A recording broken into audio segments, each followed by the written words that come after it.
and a former speechwriter for President George W. Bush. Mark, let me start with you. She was one of the highlights last night. I mean, she really brought this crowd to its feet with her personal story, but also on substance. And, you know, foreign policy hasn't been at the front and center in this presidential race, but she got to it in an interesting way, talking about where do we stand in the world right now? What about America's standing? Your thoughts? Well, absolutely. I mean, Americans believe in American leadership.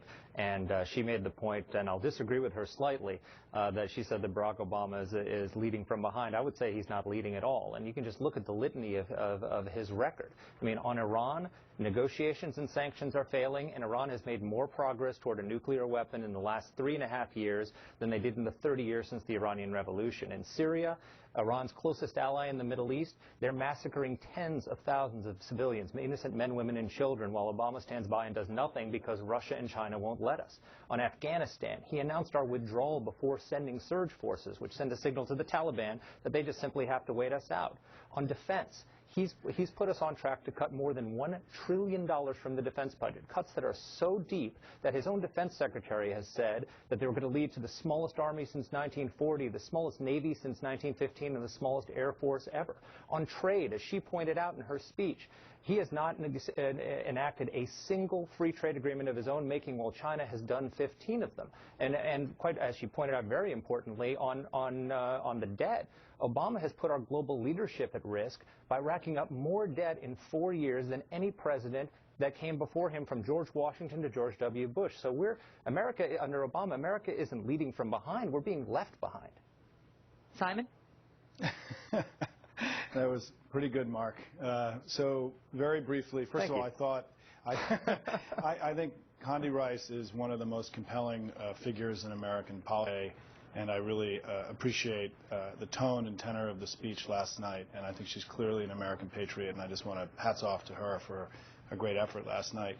I just don't agree with a lot of what Mark said. I mean, I think if you look at the world today, we're clearly in a much safer place than we were when Barack Obama took office. I mean, we're seeing a transition, a critical and important transition to democracy and freedom and open markets in the Middle East right now, unprecedented in the history of that region. We know that bin Laden is dead. We know that al-Qaeda has been severely weakened. We're seeing democratic transitions in countries like Cuba that have started. We're seeing private property now in Cuba, free trade happening now more in Cuba. There are significant changes going on in the world that have made, I think, today the world much safer than when Condi Rice left office in 2008. And just one thing on free trade is, because I think that was a very unfair attack, is that the Bush administration pursued fewer free trade agreements than any modern administration since World War II.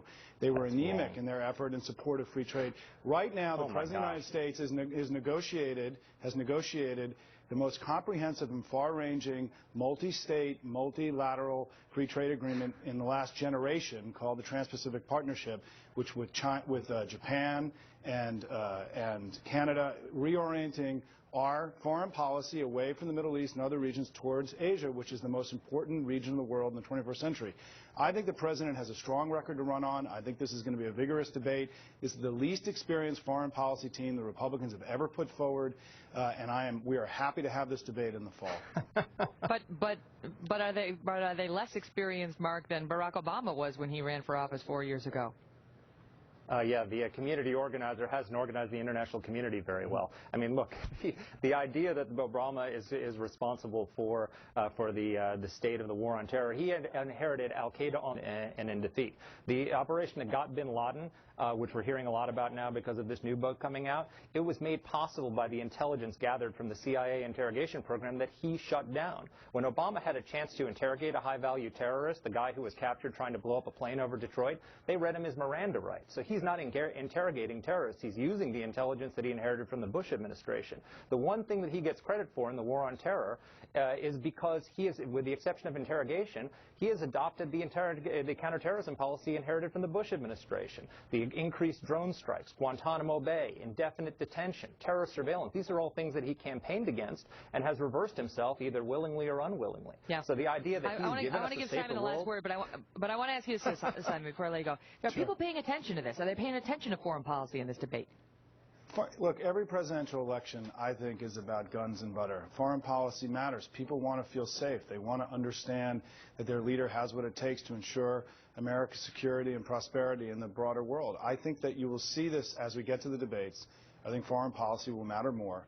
And we are at a situation right now that, according to polling, we've never been in the last 70 years of American life, which is an incumbent Democratic president has a dramatic advantage over his Republican challenger on foreign policy. We've never seen that before. This is an area of weakness for the Republicans and an area of strength for Barack Obama, which is why we're not worried at all about having this debate in the fall. Mm-hmm.